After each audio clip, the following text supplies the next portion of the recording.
Hey everybody, welcome back to Northernlion, place of Binding of Isaac AFTERBIRTH Plus, and we're not doing that save file. That save file is for the birds, dude. We were doing this save file where we did nothing on the last episode, despite having a really good run.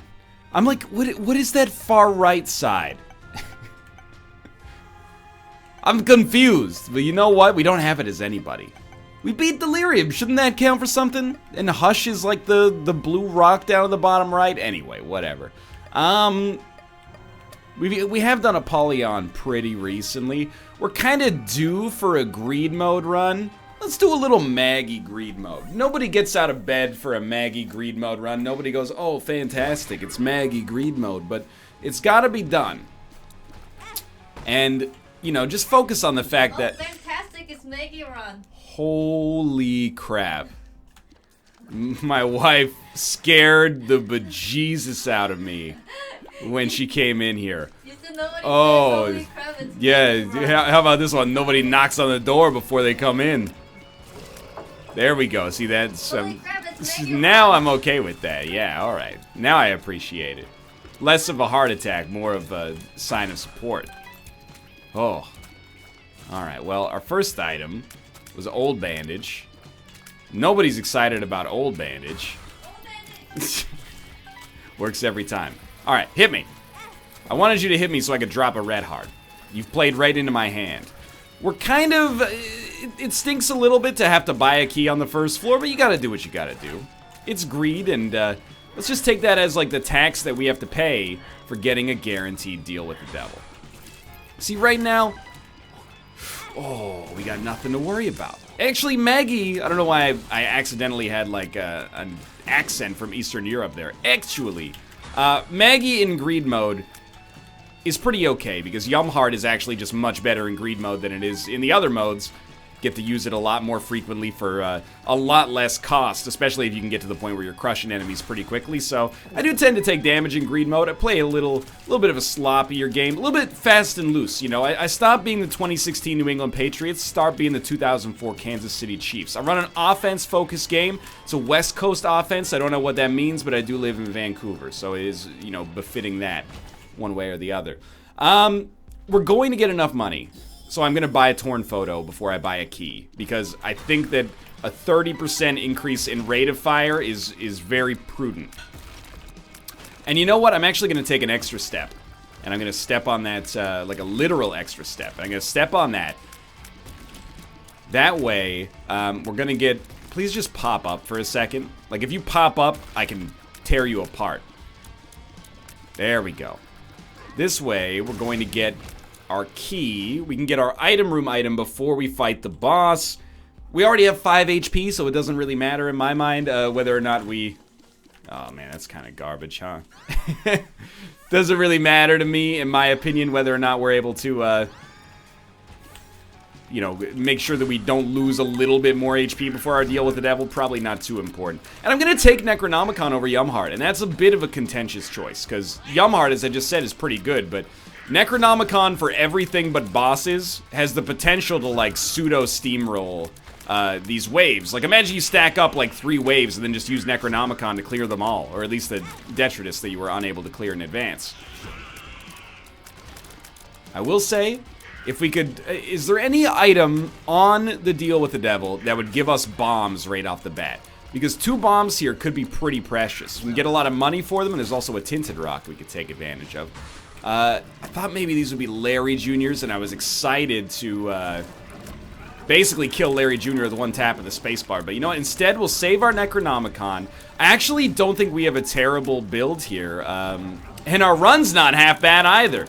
No, I don't think we have a terrible build here for fighting Mega Fatty. Like, obviously our damage is trash, but our fire rate is such that... we'll take him out in a reasonable amount of time. I'm just kidding. It's kind of a non-reasonable amount of time, but we don't really have much choice in the matter. And, you know, above all else, it's not like Necronomicon's going to save us in terms of our overall time investment here. There have to be, like, it's one line of code, okay? If DPS is under a value that you set yourself as a constant, that's for the developers, then Mega Fatty cannot show up on your first floor of greed mode. Or Champion Ragman can't show up. That's all I ask. Just because it's is bordering on tedium here, you know? And bordering on tedium sounds like a great title for a movie, but not a great thing to happen to a video game, especially early on here. Like, I'm trying to improve my watch time on YouTube so I can get some more of that fat YouTube Red revenue, and then here we are, you're giving me garbage and telling me it's not garbage, it's recycling, and I'm saying, well, then put it in the proper container, and you're going, I don't know which one's what, and I go, you know what, I can sympathize. It's a little confusing these days. That's why we need Seinfeld to come back. You ever, like, get a drink from a coffee shop and then they got 3 different recycling bins, one for compost, one for trash, one for everything else, and then you go, I mean, I don't know, does every part of this go in the recycling? Does the top go in the garbage and some of it goes in the compost? I don't know. They should have, like, a lesson when you buy the good in the first place. You might say, oh, NL, it's not that confusing. I think it is. I think if you don't think it's that confusing, you're probably not doing it right. You're not thinking hard enough. Anyway, we got a key. This run's not amazing, but now it is. So Ipecac is borderline game-winning all by its lonesome. We're not missing too much more to make this run like a functional victory here. It's a weird situation because, like, raw liver is a great item, but I don't really know if we need it. I might actually prefer to get starter deck of all things. But let's just start here, and you know, keep in mind I do have Necronomicon. We would, you know, I'm the stereotype that men can never admit their mistakes. Okay, I don't agree with this stereotype, at least not for me personally. Maybe back in the olden days, you know, like the heralded days of the 1980s. A man's afraid to stop and ask for directions or something at the side of the road. Now I would be afraid to stop and ask for directions at the side of the road because I would expect the person that I'm asking to be like, why don't you just pull out your phone and look at Google? Like, it says more about me than it does about the other guy, I think. Anyway, I'm never afraid, or at least I like to think that I'm rarely afraid to admit my own mistakes, to take responsibility. Necronomicon was a mistake. There was pretty much no reason to have it after this point. But we didn't know that Ipecac was coming. At least I didn't. If you did, you could have told me, but instead you're holding that information to yourself. I don't know. Do you think that makes you better than me or something like that? Well, guess what? You're right. Love yourself. Okay, we're going to try to find a secret room with Ipecac. Okay. We got a trinket, and it's not a bad one. I want enough money to get raw liver, but it's not necessarily, like, of the most pivotal importance. It might actually be good. Pin again. Still like 10 times easier than the Mega Fatty fight, but we might just want to turn all or almost all of this money into bombs, and we can stand to gain as a result of that, I think. Is there an actual boss here or just 3 sloth? Because 3 sloth is like not that bad. Dude, so I watched Alien Resurrection last night, okay?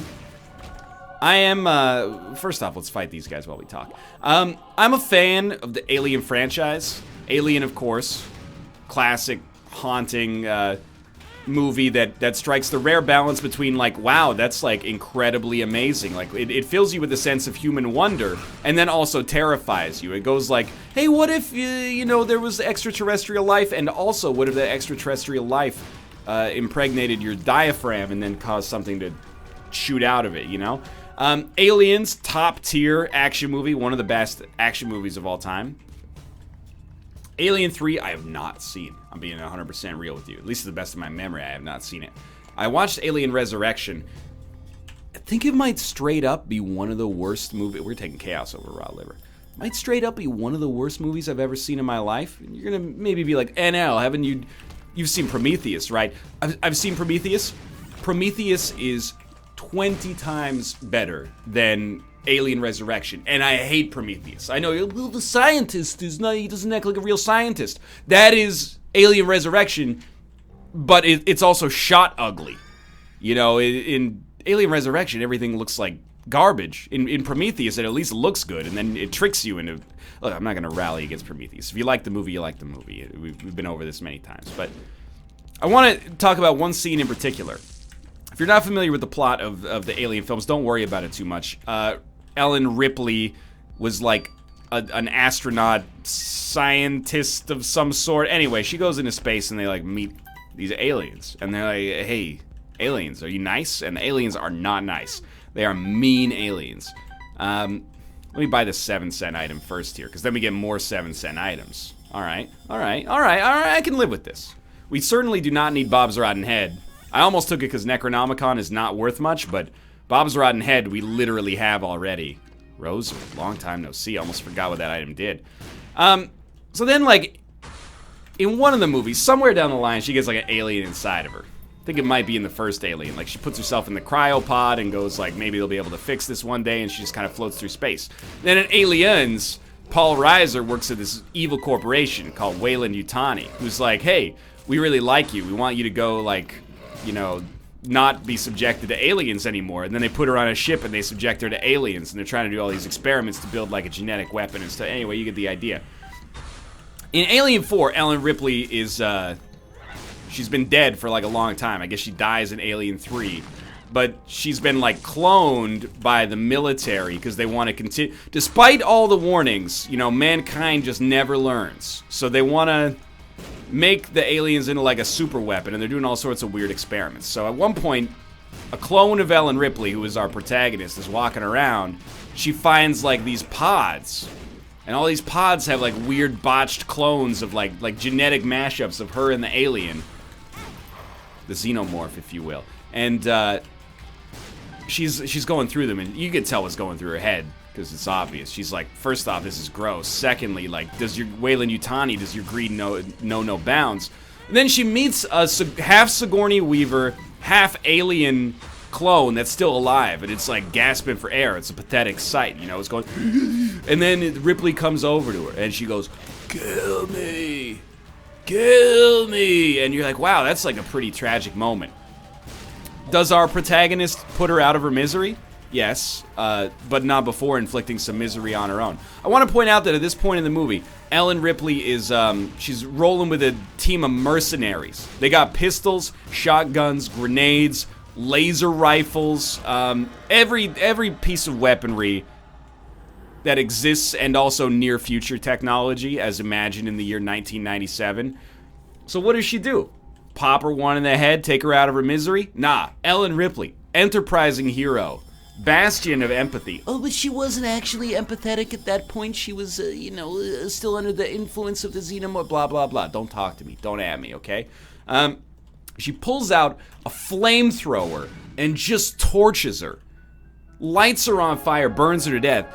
Someone on Twitter responded in a way that I thought was, like, the most applicable explanation of what was happening there. And it's like, if I ever ask you to mercy kill me, please make sure you do it with the most excruciating method of execution ever invented by mankind. The moment just struck me as, like, I was gonna say the developers, but the movie makers, they were like, this is gonna be cool. There's also, I don't even want to talk about it. There's some weird stuff that goes on in that movie. Like, there's a proto-alien that gets born, and it's murdering people, because it's just filled with hatred. Which is, I mean, the alien murders people. I'm not going to suggest that that's never happened in an alien movie before. But when it sees Ellen Ripley, the clone from the year 8000... shouldn't have done that. It goes, hey, Ellen Ripley, I'm not going to murder you because you're my mother and I can sense that somehow. And you're like, okay, it's a little weird, but I'll allow it. Come on. I know I haven't talked about Isaac in a while here, but there's like a weird scene where it almost, and I'm not even making this up, I'm not embellishing at all. It seems for a minute in Alien Resurrection like Ellen Ripley is gonna make out with the proto-alien. And I'm not even that weirded out by the fact that it looks like they're gonna make out and she's gonna make out with an alien. Cause, like, I mean, it's weird. It wouldn't be the weirdest thing in that movie, but it's pretty weird. The actual weirdest thing about it is that the alien is technically her son. So it's like some weird, kind of like mother-son, but also your son is an alien, sort of. Like, it wasn't really a love interest. I wouldn't suggest that that's what they were shooting for, but the way that they framed the shot sort of calls that into question. You can find the shot for yourself. I would also encourage you to find the shot from the climax of the film, where Winona Ryder and Sigourney Weaver are fighting the proto-alien, because it's just madness. Anyway, basically what I'm trying to get at is I'm glad school is back in session for me, so I have an excuse to, you know, once a week when I'm doing my labs and assignments, I can put on the movie network and watch something that's horrible that I've never seen before. I am definitely not upset that I spent 2.5 hours, because there were ads. It wasn't on the movie network, it was on Showcase. I'm not upset that I spent 2.5 hours watching Alien Resurrection, because, dude, I honestly think it helped me appreciate Prometheus more. And I'm not joking with you in the least. At least Prometheus has some interesting questions and is shot beautifully. And I won't give that movie more praise than it deserves, but it is shot beautifully. In Alien Resurrection, there is a scene. You're like, well, there's some really stupid stuff in Prometheus, and I don't know if I can get behind what you're saying here. Yeah, well, in Prometheus, is there a scene where a man who has 2 guns attached to his hands shoots a bullet deliberately to ricochet it off of 2 light fixtures and hit his captor in the face? Because that happens in Alien Resurrection. Not really in keeping with the sci-fi horror theme of the original, in my perspective. Let's continue to go for some fire rate up here. We got a little bit of time left before we have to worry about donating. We're probably gonna win this run pretty easily. I would like to crank up our speed a little bit more just so we can get away from our own shots. Oh my god, Crown of Light is quite good, and it helps with our speed issue. Anyway, so that's my live blogging for Alien Resurrection. I enjoyed it, but I hated the movie. I enjoyed the experience of watching it. Well, that is what we were going for. No, it wasn't. Jean-Paul Genet. Don't lie to me. You can lie to the investors, but you can't lie to me. Devil, Tower, Sun, Chaos. You take Chaos. 10 out of 10. Now we can use the Gauze, because as long as we have Chaos for the greed fight, we have actually just won the run. This is an easy one, dude. And this is not rare, by the way. This is extremely common. But I really, really like watching bad movies. Like, so bad it's good is my ideal kind of movie. Of course, you know, if you're like, hey, do you want to go see a movie that's good? Yeah, I'm in. You want to go see Inglorious Brewster? I'm in. I don't want to get demonetized, you see. You want to go see, I'm trying to think of like some stuff in the past few years that's been amazing. I know a lot of people sort of like look down on it as like faux intellectual at this point, but you want to go see Inception? Dude, sign me up. I think it was a very imaginative blockbuster, no question. You want to go see Darren Aronofsky's film The Fountain? I think it's a little bit up its own butt, but you know what? It has some interesting stuff going on. I was in the theaters for opening night of Charlie Kaufman's Synecdoche, New York, starring the late Philip Seymour Hoffman, so I can get down with the arts. But if you were like, hey dude, I got some Doritos, you want to come over and watch Uwe Boll's Dungeon Siege in the Name of the King, starring Ray Liotta, Matthew Lillard, and Ron Perlman, and also Jason Statham, I would be like, I am there yesterday. Sign me up. So yes, I know what you're gonna ask. I am hyped for the Disaster Artist. I got the book when it first came out, and I thought it was an enjoyable read. It brought some insight into the making of The Room, the world's most notoriously so bad it's good movie, and with good reason. And I'm excited to see the movie adaptation. It's also pretty rare to get a movie about making movies, especially about making a bad movie. It's like the Bowfinger was in there. I'm trying to think if there's anything else that even qualifies. I don't know if there is, but so yes, I'm invested. Well, I'm not invested, but I'll watch it 6 weeks after it comes out on an airplane. Let's move along. I'm just gonna warn you in advance here. It's gonna be a little bit on the shorter side as far as Eppers go today. Not because I'm in a rush, but because I can't not be in a rush with this Ipecac damage. We're on the final floor before the actual boss fight. I think we're 1 away from becoming Guppy, so I'm like real tempted. I'm not gonna do it just yet. Unlimited bombs doesn't matter too much. we should be able to very easily, just be careful here. 2 more cents. Should be able to very easily finish off all these waves before we actually fight the bosses. And we might as well use like our strength card, for example, because we really are just going to use the chaos card immediately and destroy the final boss. So we pretty much can't be killed. We're doing 78 damage a shot. It's up there. Not quite the highest damage, you know, that's ever existed. I didn't mean to step on that, but at least we were invincible when we did. Not quite the highest damage that's ever existed, but it's up there for, you know, having created it on the fly without using like cheat engine or something. And I don't mean that the people doing the investigative work with cheat engine are actually cheating. I just mean to say, you know, if you give yourself all the damage upgrades and multipliers you conceivably could ever get, then that's one thing, but to find this stuff in the wild is like impressive. Just on a sheer like variance level.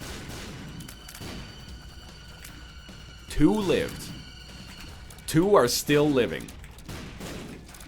Could use a range upgrade, as lame as that sounds to say with like 78 damage working in your favor. Pretty sweet spawns. If I was bottom left Monstro, I'd be real cheese that the developers made me spawn in the middle of a fire, but, you know, what do I know? 2 Skolex? No, I forget the name of these jerks, but I know the sound they make when they die.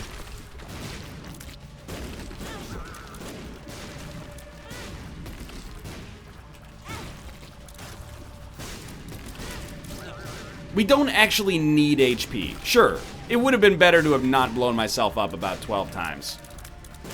But we don't need the HP is the thing. The Chaos card should handle it for us. Even if it doesn't, we should be totally okay. But, you know, desperate times call for desperate measures. I'm gonna be the world's lamest boy. Because I just don't see a good reason to become Guppy if we're just gonna kill the next boss in one hit anyway. And we'll donate all this money instead. That way, we have to do less greed modes. Which, you know, you might be saying, what, you don't like greed mode? I'm okay with greed mode. But, I'd rather, if we're gonna do, like, recreational greed mode, just do greedier instead, dude. So the faster we get through greed mode, the better our lives are. So we get Sensor. It's not a terrible item. Maybe not 10 out of 10, but more Angel items. I'm not going to say it's always a good thing, because I guess in theory it could be actually bad if it dilutes the pool and makes things more garbage, but alright, so we're going to donate 7 cents, or 3, 4, 5. We're going to donate 5 cents, then we'll grab all this. Could get almost all the way to 600, plus we unlock the Sensor, which is another Angel Pool item. Not an unproductive run as Maggie here today, and we've got a pretty good track record in greed mode. I think we also just moved up to a 5 streak, which is a start. Considering we're deliberately making things hard on ourselves sometimes, it's a start. Again,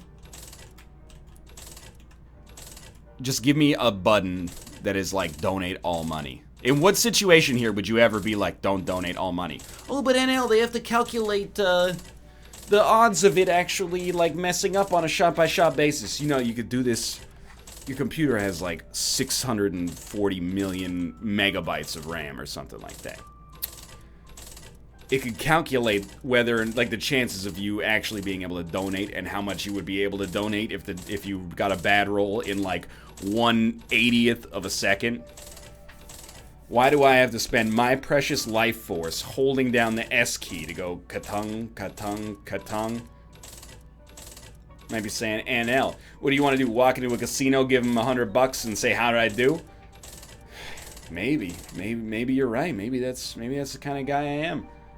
That was very strange there, but either way. Dude, pretty productive. We've got to be close to unlocking something new from this as well, but for now, thanks for watching. I hope you guys have enjoyed the episode. If you did, click the like button. It helps out a great deal. And of course, subscribe if you want to see more in the future. For now, thanks for watching, and I will see you tomorrow.